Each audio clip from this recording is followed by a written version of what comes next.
Today I will show you how you can take this kick and resample it into this clean version. There's already so many great videos out there explaining how you can sample kicks, but in this video I'm gonna show you some new methods that I use that will make your kick sampling much cleaner sounding. I'll show you how to do it in difficult scenarios where there's still melodic elements playing together with the kick that you're sampling. And it doesn't really matter which genres that you make, because these are some techniques that you can use in every genre. For this video we're gonna be using one of my tracks. Alright, so first we need to find the part where the kick is the most isolated. My track, it doesn't have any intro or outro where only the drums are playing, so we need to listen in the drop. Let's give it a play.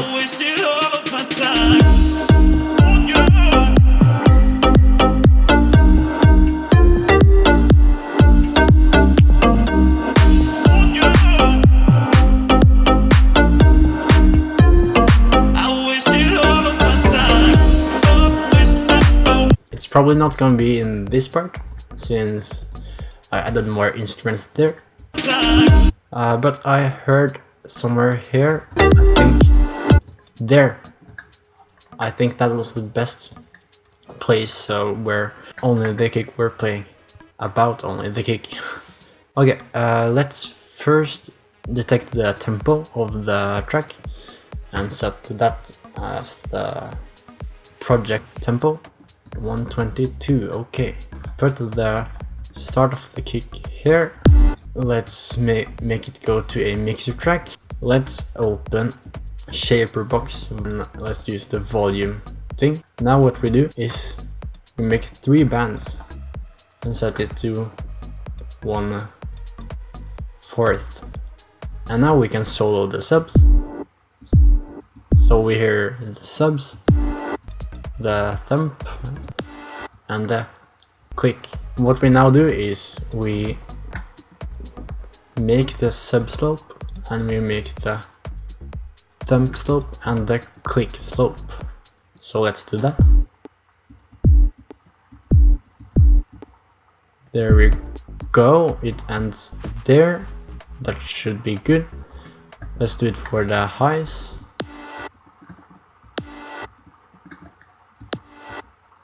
There, and let's take away this. Great, we can probably cut away this part so we only hear the kick. That sounds great. Let's do it for the mids. We want to set it where we don't hear the background stuff, only the kick. Okay, let's try to add a EQ first, and let's cut away the side signal so we don't hear the wideness of the background lead. Now let's stop soloing the kick. Now this is a good way to sample and it sounds great, but we can take it a step further, since we already hear that there are some background stuff in the kick. By listening, we hear that we can hear the note of the lead. Let's try to make it even better. Alright, so I have an idea. Let's add RX7 Spectral denoise. And what this plugin does is that it's basically a denoiser, and let's separate the kick from the lead, and then let's click the learn button so it calibrates to be only removing the lead signal. So how we first do that is that we'll loop the kick really hard like this, and let's add another EQ, and here let's cut away the lows.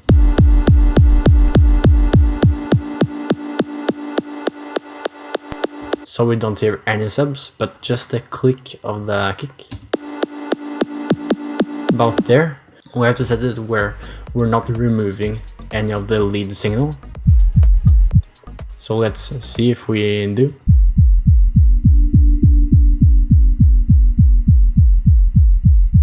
There, and let's just invert it again. We can hear that it's a small artifact from the EQ, and that's because we don't have linear phase set on. If we take it on, it sounds like this. Without, we can hear that there's a spike in frequency about here when we have it set at 0 latency. Now what we do is we take away the click, and let's just use a Shaperbox again. We could have made a volume automation that works just as fine doing this. We can clearly see it stops there, so let's remove that. Now we can calibrate RX7 denoiser to that lead signal. Let's hit the learn button.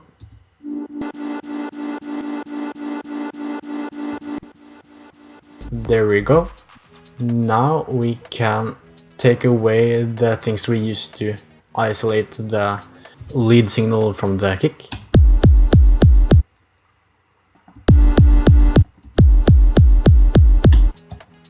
We can hear that it's removing the lead now. Let's set the reduction where it's sounding good.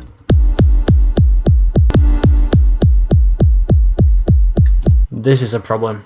We hear so much artifacts from the plugin, and that's because we haven't set at the best quality. Now it should be better when we push the reduction. Alright, so I set it to where the plugin didn't make the kick any worse, it just lowered the lead signal. The kick is still sounding great now. Let's listen before and after with this plugin.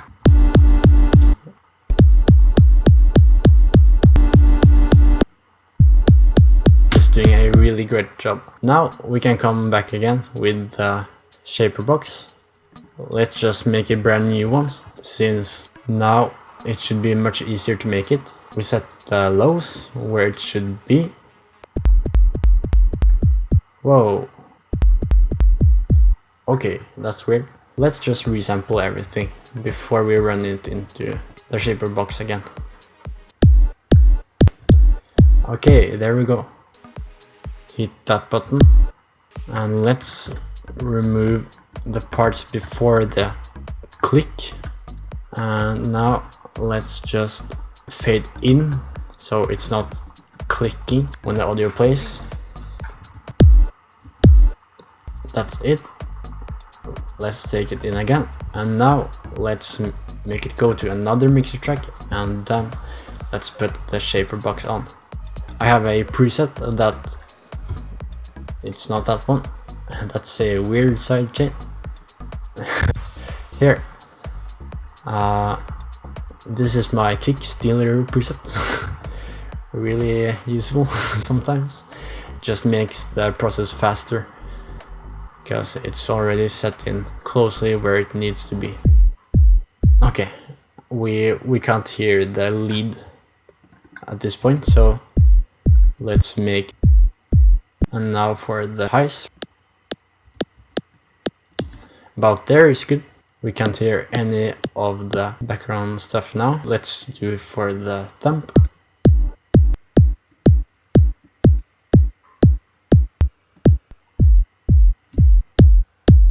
That's it. Now let's resample, and let's do this. Look at this. Okay, so this is the finished kick, and this was the one from the song. Let's listen to before and after.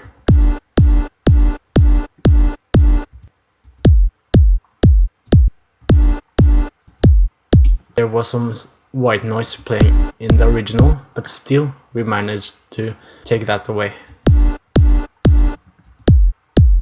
And if we zoom in, it can't get more perfect than that.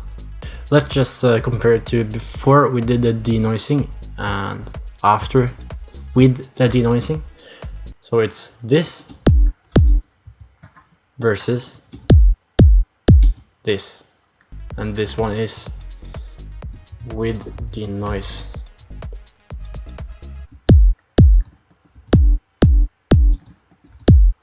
This one is so much cleaner.